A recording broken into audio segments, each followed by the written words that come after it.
علامہ اقبال کا خصوصی مطالعہ کے حوالے سے ایک ضروری ویڈیو آپ کے سامنے پیش خدمت ہے۔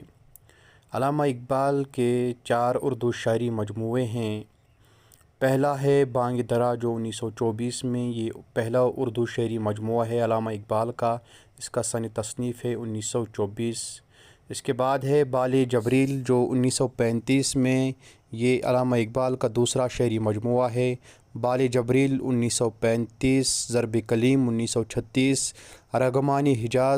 ارمغانی حجاز جو ہے 1938 چوتھا مجموعہ ہے۔ اور ارمغانی حجاز کے حوالے سے یہ بات یاد رکھنی ہے کہ یہ آدھا فارسی میں ہے اور آدھا اردو میں۔ علامہ اقبال کی دوسری کتابیں جو ہیں علم الاقتصاد ہے، پہلی نثری تصنیف ہے جسے علامہ اقبال نے پروفیسر اورنالڈ کی تحریک پر لکھا۔